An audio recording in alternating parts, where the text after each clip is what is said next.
Hi everyone! Welcome to this week's tour. My name's Katie and I'll be showing you around my bullet journal. I use a 3-ring mini binder. I love having the flexibility to rearrange pages and make changes at any time. As a perfectionist, even the slightest error makes me want to rip out pages. This way, I don't ruin a beautiful journal and can add or remove pages as needed. I bought this binder, the pencil cases, and dividers at Target. I love having these pencil cases within my journal so that I can bujo on the go. They hold all my basic bujo needs, like my fine tip SEPA pens that I purchased off of Amazon. I also hold my colored pencils, a mini ruler, a mechanical pencil, a pencil sharpener, and mini post-it notes. I enjoy having a theme for each month and pick out 3 colors to base my color scheme on. This month is House Pride, and as a Ravenclaw, I picked blue, bronze, which translates more into a gold, and gray. This month, I picked these Crayola twistable colored pencils that I will use to color in my mood tracker, which I'll show you in a second. I love using post-it notes. They are always on my desk, and again, I keep them in my pencil case. My first page is my New Year's resolutions page. Generally, I don't do New Year's resolutions, but I'm trying harder this year to better myself. It's the first page I see, so it reminds me of all my goals that I want to accomplish this year. Afterwards, I go into my monthly spread. Because this month is House Pride, I used stickers and watercolors to create a Ravenclaw theme. These stickers from Jalen Paper Co. on Etsy highlight the Ravenclaw crest, the sorting hat announcing Ravenclaw, a Ravenclaw banner on March 23rd, which is Ravenclaw Pride Day, and a sticker at the bottom that says Hogwarts will always be there to welcome you home. This month was very sticker focused. I have our admins Jennifer and Danielle to thank because I received these awesome Harry Potter stickers and more from the giveaway they did in January. I'll show you more of those things near the end of the video. Next is my mood tracker. I've included a sad moaning Myrtle sticker since she knows all about mood swings and is a Ravenclaw. Here is where my Crayola twistable pencils come into play. I label each color with an emotional state and then fill in each day with the corresponding emotion and its color. Here, positive is gold, negative is blue, and somewhere in between is gray. As you can see, each day is a spectrum and is not limited to any one color. Next, we have my habit tracker. Now, this is a new layout, and I'm not sure if I like it. It's definitely not as clean or streamlined as I'd like, but I'm trying it out this month anyway. It's fairly simple, the habits I want to track on one side and the days of the month on the other. I then circled the date of the days I completed that habit. Even though I'm not in love with the format, I am in love with this washi tape that I used as a border. It is actually a peacock feather design, but it's in a beautiful Ravenclaw blue color. And then of course, I can't forget Cho Chang here at the top to remind me to be good. I love incorporating art into my journal. As a creative type, that is one of the things that drew me into bullet journaling in the first place, was that I could incorporate my love of art into something productive and helpful in everyday life. Here I have a portrait of everyone's favorite Ravenclaw, Luna Lovegood. Now, I almost always trace my images. Luna here is a traced image offline, colored in with fine line pens, colored pencils, and some markers. This next page was just a fun doodle that I attempted after seeing something similar on Pinterest. It's supposed to represent the sky and the element of air, of which Ravenclaw is known for. My next section is all about my trackers. Most of my pages are trackers. We'll start with my friendship tracker. As a natural introvert, I have a hard time making plans and keeping them with friends. This tracker is to remind me to call or text and visit friends in person at least once a month. As you can see, I've focused it on the trio because their friendship is #goals. This is my period tracker. It's very simple and gets the job done. This is my book tracker. I have yet to complete any of my books listed, but it's a work in progress. It would probably help if I finished a book before I started a new one, but oh well. Then on the back side, I have my movies to watch. When I find a movie I want to watch, I write it here and color the ticket in red. Once I've actually watched it, I give it a rating out of 3 stars. For my participation in the Hogwarts Running Club, I've made these race trackers.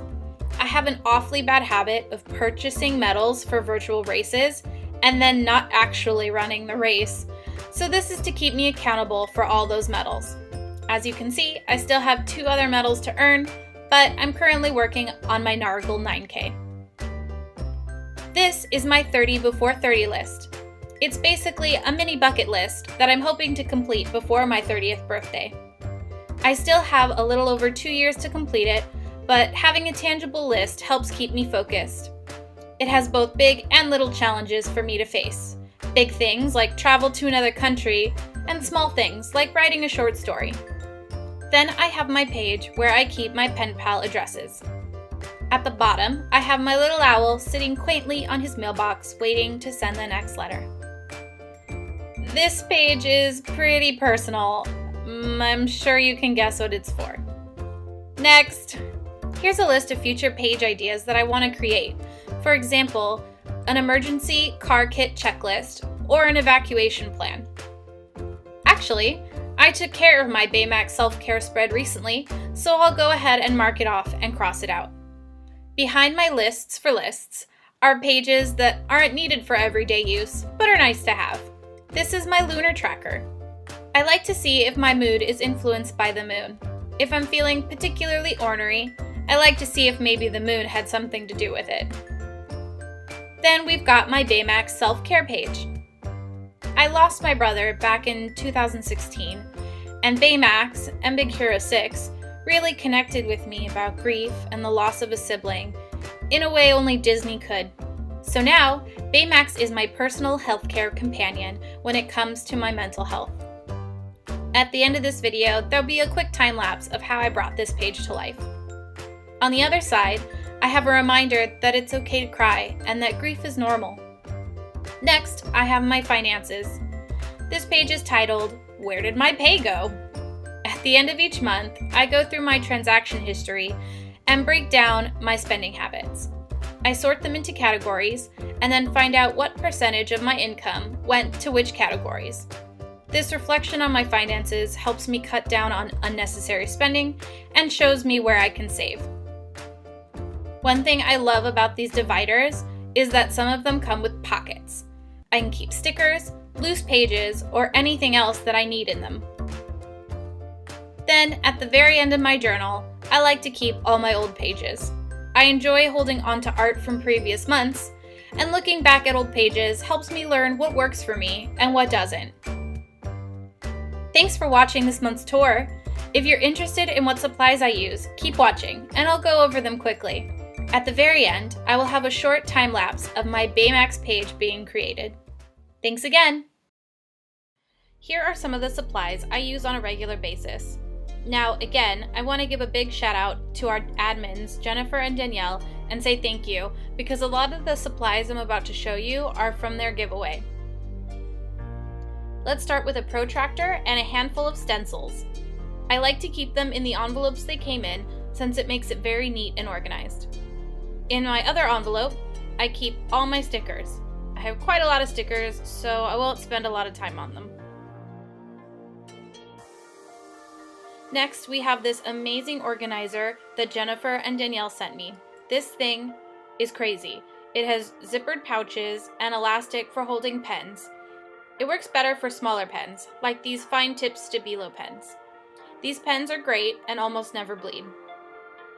I also have these Tombow dual-side markers that have a brush tip on one end and a regular felt tip on the other.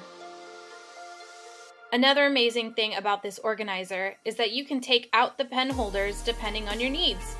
Velcro makes it easy to remove or add in any additional storage. Below that, I keep my washi tape. I probably could find a better way to organize them, but this does the trick for now. Another thing I love to use in my journal is watercolor.